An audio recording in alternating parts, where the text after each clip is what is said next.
أعوذ بالله من الشيطان الرجيم. بسم الله الرحمن الرحيم.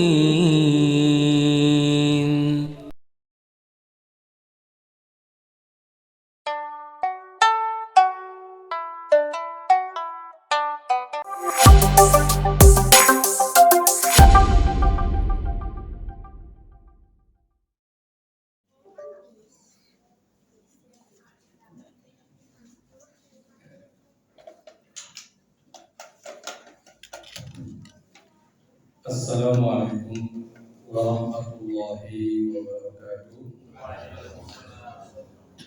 Innal hamdalillah nahmaduhu wa nasta'inuhu wa nastaghfiruh wa na'udzu billahi min shururi anfusina wa sayyiati a'malina. Man yahdihillahu fala mudilla lahu wa man yudlil fala hadiya lahu wa asyhadu an la ilaha illallah wahdahu la syarika lahu wa asyhadu anna Muhammadan abduhu wa rasuluhu la nabiyya ba'dah. Allahumma shalli wa sallim wa barik alaihi wa alihi wa ashabihi wa ikhwanihi amma ba'd. Bapak Ibu hadirin dan hadirat jamaah salat subuh yang dirahmati Allah Subhanahu wa taala. Kembali kita bersyukur kepada Allah Subhanahu wa taala atas limpahan rahmat, nikmat dan hidayah taufik sehingga pada pagi hari ini kita diberikan kekuatan, kesempatan dan kemudahan untuk bisa hadir di dalam pelaksanaan sholat subuh berjamaah dan dilanjutkan dengan majelis ilmu. Mudah-mudahan apa yang kita lakukan pada pagi hari ini menjadi satu pertanda keberkahan kita pada hari ini, sebagaimana Nabi SAW selalu mendoakan untuk umatnya keberkahan di pagi hari. Allahumma barik di ummati fi bukuliha. Ya Allah, berkahilah umatku di pagi hari.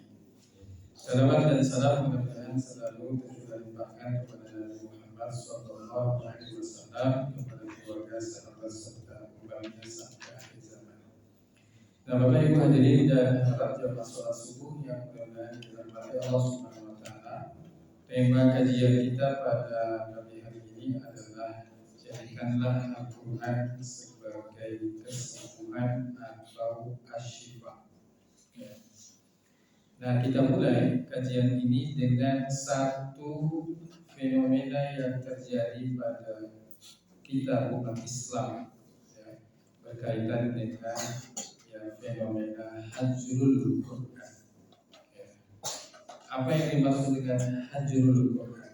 Hajrul Quran itu artinya meninggalkan, melalaikan daripada Al-Quran itu. Nah, sehingga di dalam surat Al-Furqan ayat 30 Allah Subhanahu wa taala menggambarkan tentang keluhan Rasul sallallahu alaihi wasallam. Allah Subhanahu wa taala berfirman, wa qala Rasul inna qaumi ittakhadhal Qur'ana mahjura. Berkatalah Rasul, yang dimaksud adalah Nabi Muhammad sallallahu alaihi wasallam, wahai Rabbku, sesungguhnya kaumku telah menjadikan Al-Quran ini sesuatu yang dilalaikan, sesuatu yang ditinggalkan. Ya. Nah, apa yang dimaksud dengan meninggalkan atau melalaikan Al-Quran? Tidak hanya meninggalkan membaca, mentadabburi ataupun juga mengamalkan, tetapi salah satunya adalah tidak menjadikan Al-Quran sebagai asyifa, sebagai kesembuhan. Padahal dalam Al-Quran sendiri Allah Subhanahu wa taala menjelaskan tentang fungsi daripada Al-Quran selain daripada petunjuk adalah sebagai asyifa yang bisa memberikan kesembuhan dengan izin Allah Subhanahu wa taala. Nah, setidaknya ada 3 ayat yang menjelaskan tentang fungsi Al-Quran sebagai asyifa. Nah, ayat yang pertama ya, kita akan lihat dalam surat Al-Isra ayat 82. Wa nunazzilu minal Qur'ani ma huwa shifaa'un wa rahmatun lil mu'minin wa la yazidul zalimina illa khasara. Kami turunkan Al-Quran ini.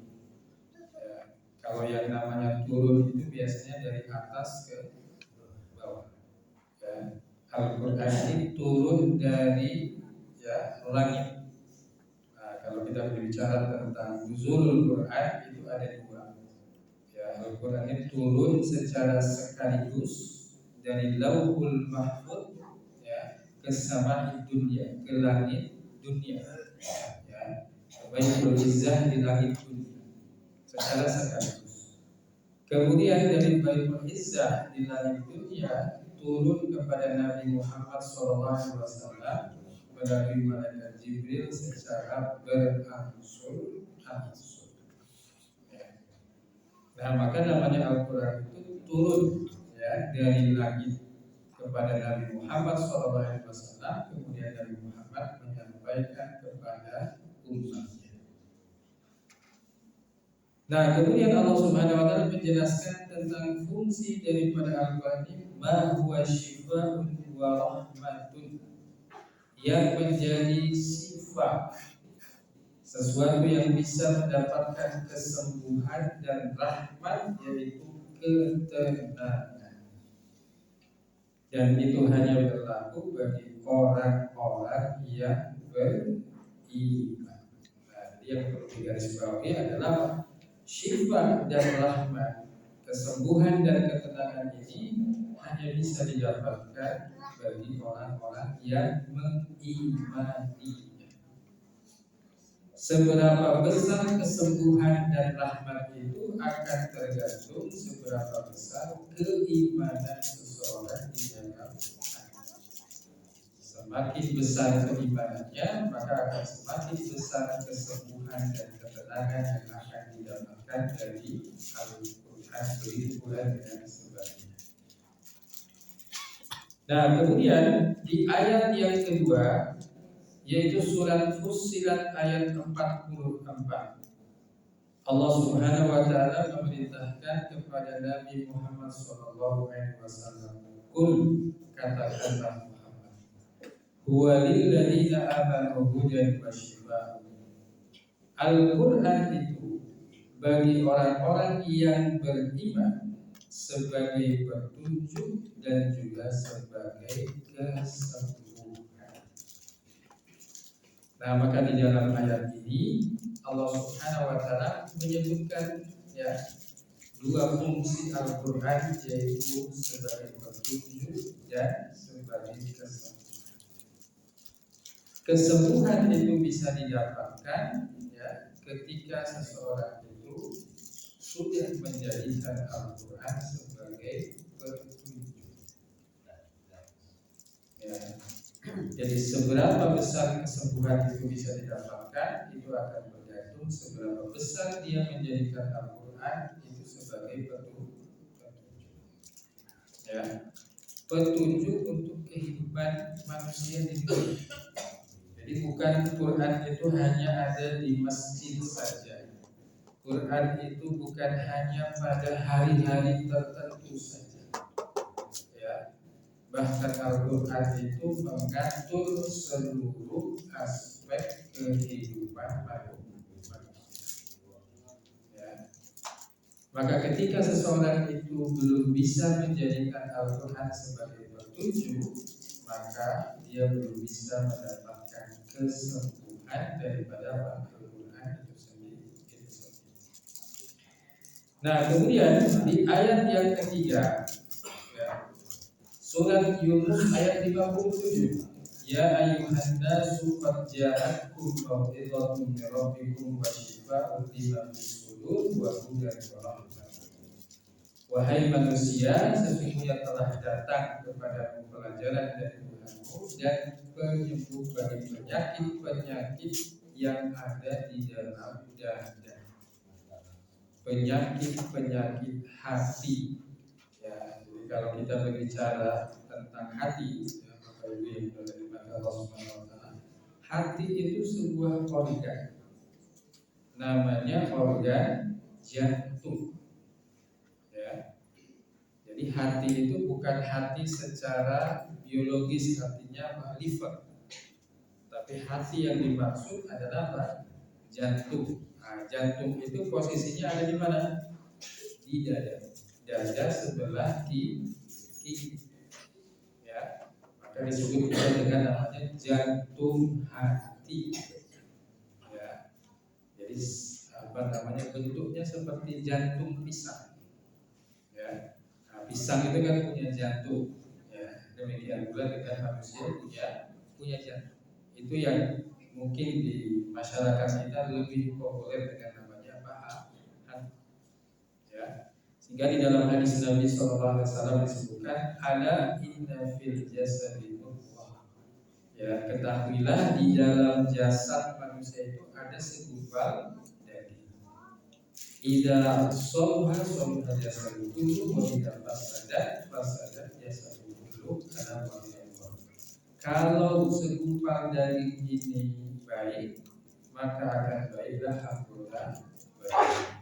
Kalau segumpal daging ini rusak, maka akan rusaklah anggota badannya. Itulah yang disebut dengan apa? Qalbu atau jantung. Nah, maka jantung secara biologis itu adalah sebagai pusat peredaran darah. Ya, kalau jantungnya berhenti, ya maka apa? Ya, itu sudah masalah.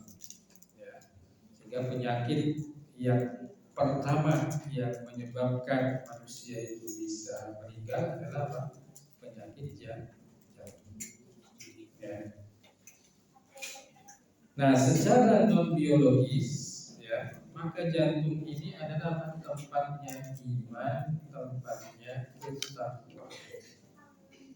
Maka iman itu tempatnya di dalam jantung atau hati, demikian juga dengan ketakwaan. Sehingga Rasulullah SAW mengatakan at-taqwa hahuna. Takwa itu tempatnya ada di dalam hati. Nah, jadi ini 3 ayat yang menjelaskan tentang bahwasanya Al-Quran itu sebagai syifa, ya, sebagai kesembuhan. Nah, kemudian kita akan melihat bagaimana penjelasan ulama. Ya, kesembuhan untuk apa? Ya, kesembuhan untuk penyakit apa? Apakah yang dimaksud, ya, Quran itu sebagai kesembuhan itu kalau kita, ya, sakit kepala nggak usah beli obat, ya, paracetamol, langsung saja apa, ya, dengan Al-Quran dan seterusnya. Atau kalau kita sakit, ya, dalam tubuh kita, misalkan kita nggak usah ke dokter atau ke rumah sakit, kemudian kita berobat dengan apa, Al-Quran dan lain sebagainya.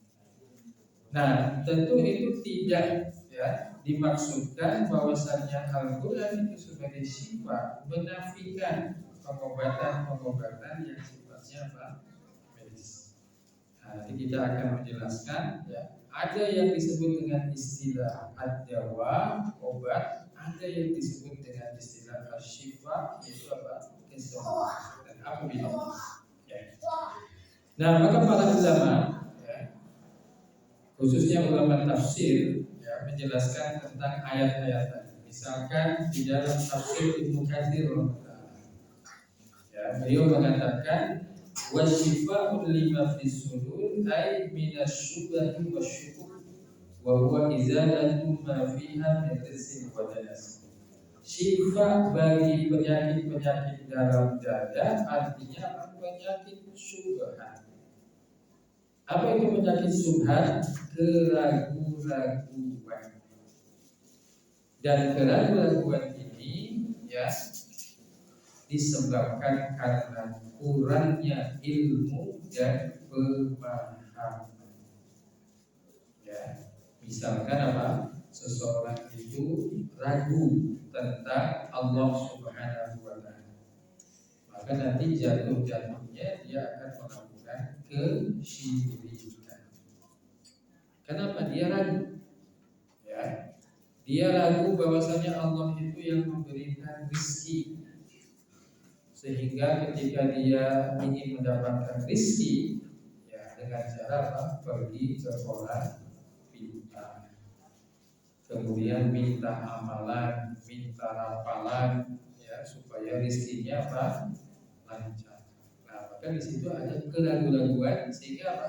Ya, dia bukan meminta rezeki kepada Allah Subhanahu wa taala, tetapi justru kepada orang pintar.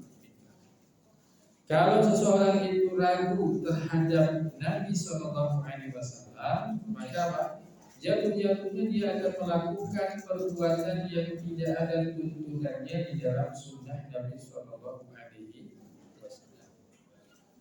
Kalau dia itu ragu ya tentang akhirat, maka ujung-ujungnya dia akan apa? Masuk dalam penyakit namanya hubbud dunya wa karahiyatul maut. Cinta dunia dan takut mati.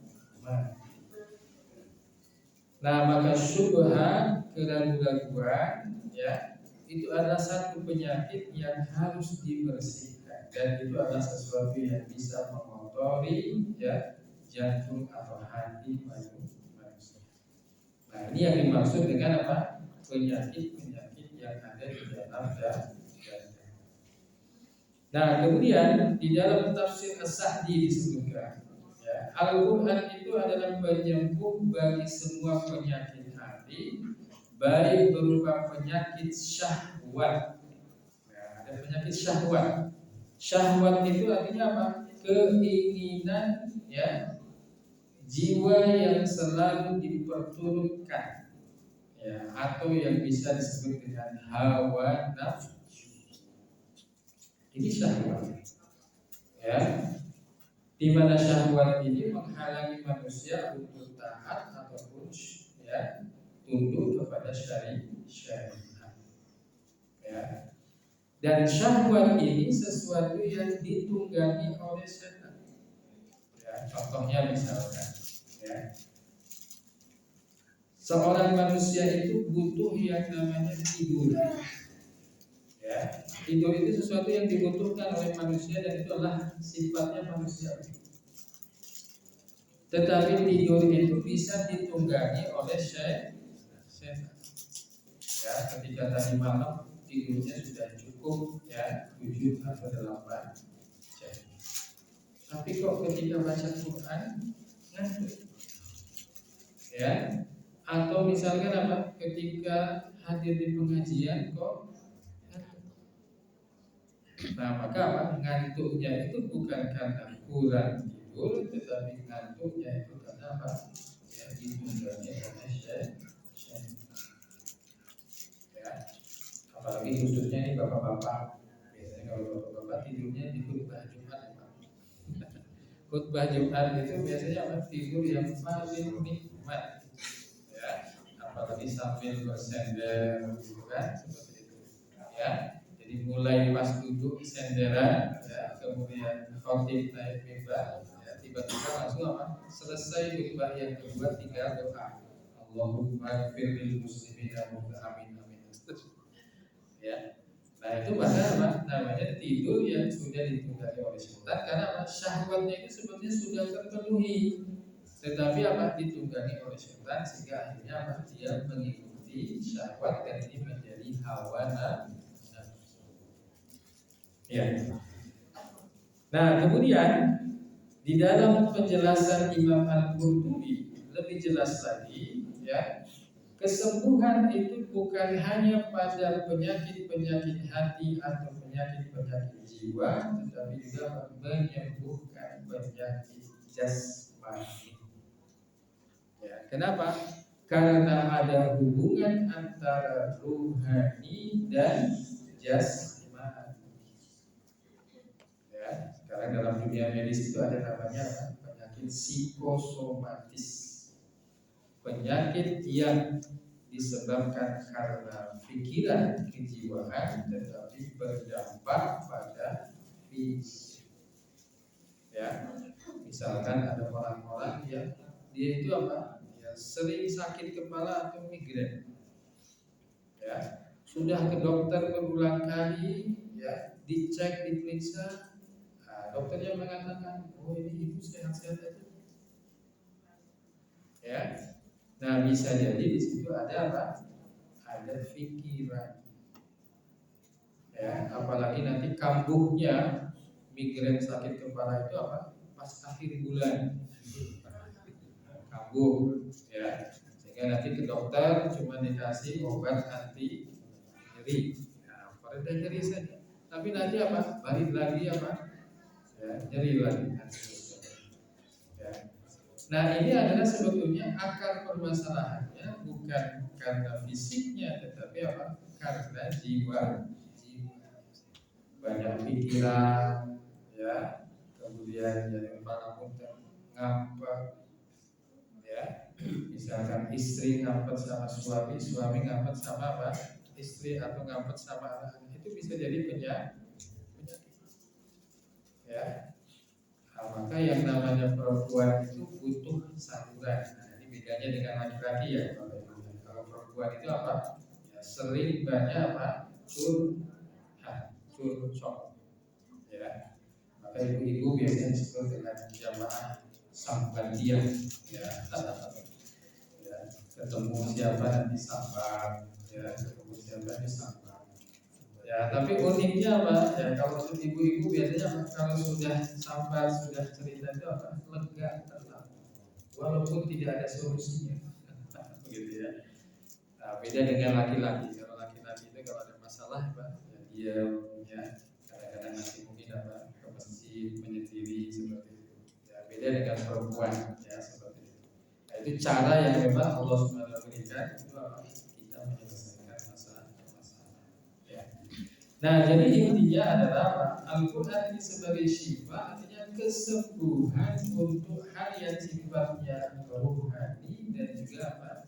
Jasmani. Karena ada hubungan antara rohani dengan jasmani. Nah, Bapak Ibu hadirin dan hadirat yang berbahagia oleh Allah Subhanahu wa taala, nah, apa yang membedakan antara syifa dengan dawa? Ya.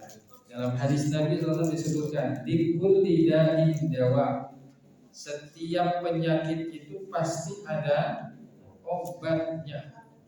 Ketika seorang itu sakit kemudian minum obat dan obat yang cocok, maka apa? Dia akan sembuh dengan izin Allah Subhanahu wa taala. Nah, apa bedanya? Ya, ini bukan berarti antara obat dengan sifat itu sesuatu yang ya kontradiktif. Ya, tetapi kita perlu untuk menetapkan kapan kita ya minum obat, kapan kita harus apa mencari kesembuhan di dalam Al-Quran.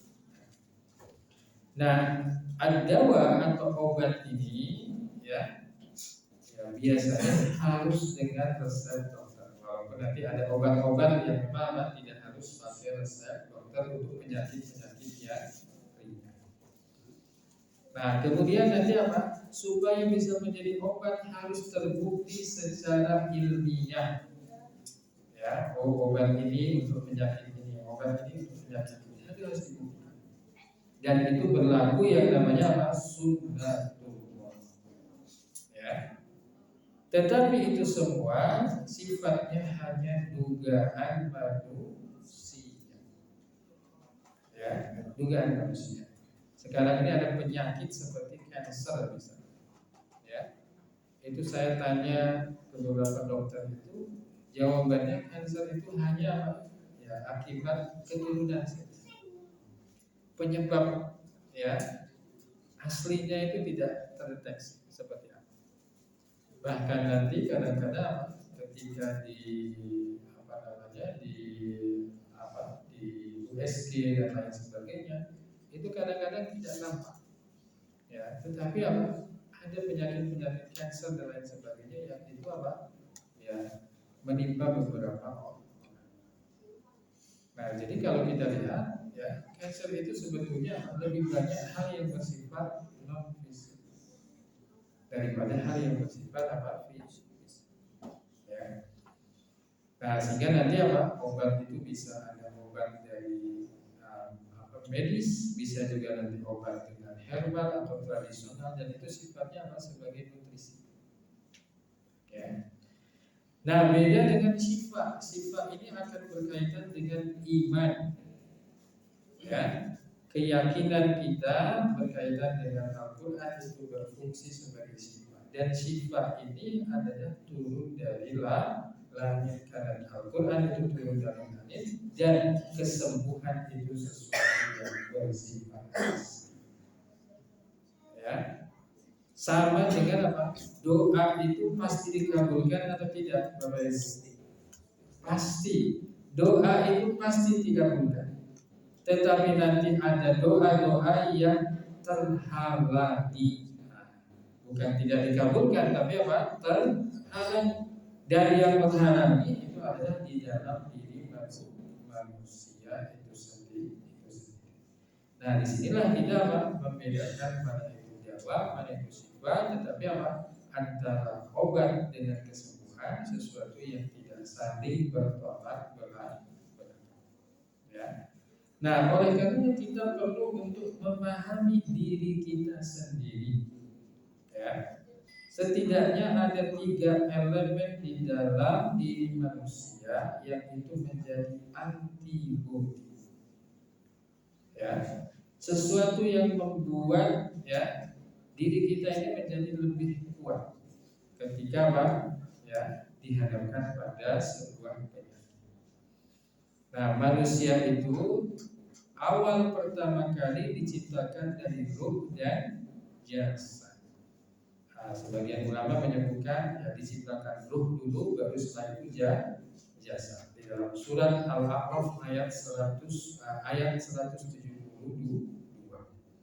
Ya, ketika Allah Subhanahu wa taala mengumpulkan semua ruh, kemudian Allah mengambil persaksian alastu bi rabbikum qalu bala syahid. Ya, baru setelah itu nanti apa? Terciptalah jasad. Ya, 40 hari dalam bentuk ya nutfah, 40 hari dalam bentuk alaqah, 40 hari dalam bentuk mudghah. Setetes air, segumpal darah, kemudian nanti apa? Segumpal daging. Ketika 4 bulan 10 hari baru ditiupkannya apa? Ruh, maka bersatulah ruh dan jasad. Nah, maka ruh ini ya adalah sesuatu yang bersifat materi, dan jasad juga adalah sesuatu yang bersifat materi. Maka dia perlu namanya asupan atau makanan. Yang namanya jasad itu perlu makanan. Ya, sehingga ada istilah namanya 4 sehat, 5 sempurna. Enamnya apa, Pak? 4 sehat, 5 sempurna, 6 keluarga.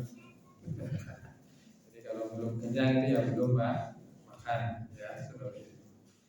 Nah, demikian pula dengan roh itu juga perlu yang namanya asupan. Asupannya apa? Asupannya itu adalah Al-Quran atau Sunnah Nabi Sallallahu Alaihi Wasallam. Sehingga ketika jasad itu asupannya baik, ya, maka dia akan apa? Akan stabil. Jasadnya stabil. Stabil itulah yang bersifat apa? Ya, materi, dan itulah yang disebut dengan orang yang sehat. Demikian pula dengan ruh juga harus stabil. Stabil apa? Jiwanya.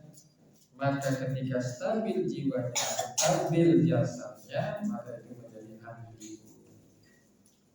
Ya, sehingga nanti apa? Kita akan melihat antara ruh dan jasad ketika bertemu dan itu bertumbuh di dalam diri manusia, maka akan terbentuklah yang namanya apa? Jiwa dan akal. Ya. Nah, maka disebutkan dalam surat Asy-Syahr, wa nafsi wa ma sawwaha, demi jiwa dan penyempurnaannya. Kapan jiwa itu sempurna? Ketika manusia berusia balik. Balik itu dewasa. Berarti apa? Akalnya sudah sempurna, kemudian jiwanya sudah sempurna, dan itu dikategorikan sebagai manusia yang utuh dan sempurna. Sehingga ketika manusia itu sudah dewasa, sudah berakal, maka dia sudah layak menjadi orang yang dibebani dengan tugas ibadah. Maka mereka disebut dengan mukallaf. Nah, setelah manusia itu sempurna jiwanya, sempurna fisiknya, maka dilanjutkan dalam ayatnya fa'alhamaha fujuraha wa taqwaha qad aflaha man zakkaha wa qad khaba man dassaha. Ya, Allah mengilhamkan jalan kefujuran dan jalan ketakwaan, dan sungguh beruntung orang yang selalu membersihkan jiwanya, dan sungguh merugilah orang yang mengotori jiwanya dengan dosa, ya, ataupun perbuatan kekufuran atau kesyirikan. Nah, maka nanti akan ada 4 unsur di dalam diri manusia, ada jasad, ruh, jiwa, dan akal. Ya, sehingga nanti apa? Jasad itu perlu makanan, ruh perlu makanan, jiwa perlu ketenangan, akal juga apa? Membutuhkan yang namanya ilmu. Tetapi ya, manusia yang terdiri 4 unsur ini nanti apa? Bisa saja ya dia mengalami penyakit. Maka penyakit itu ada penyakit ruhiyah, ada penyakit nafsiyah, ada penyakit akliyah. Ya, nah, kalau malas ibadah, ya itu namanya penyakit ruhiyah. Ada was-was dalam ibadah. Maksudnya was-was apa? Kalau wudhu harus diulang-ulang, ya. Kalau takbiratul ihram pun diulang-ulang. Termasuk nanti perbuatan, ya, dosa, ya, termasuk kesyirikan dan lain sebagainya. Itulah penyakit, namanya penyakit ruhiyah. Ada juga penyakit jiwa, ya, sedih, kecewa, ya, was-was, kadang-kadang swing moodnya itu apa? Ya, tidak beraturan. Ini lebih dominan perempuan. Ya, kadang-kadang mood, kadang-kadang apa? Tidak mood. Apalagi nanti ketika mengalami menstruasi, ya, maka apa? Moodnya ini kadang-kadang apa? Ya, berubah. Ya, seperti baperan, sensitif, ya, seperti itu. Maka kalau seseorang itu ya punya perasaan yang sangat halus, maka dia disenangi oleh makhluk. Semakin halus perasaannya, semakin disenangi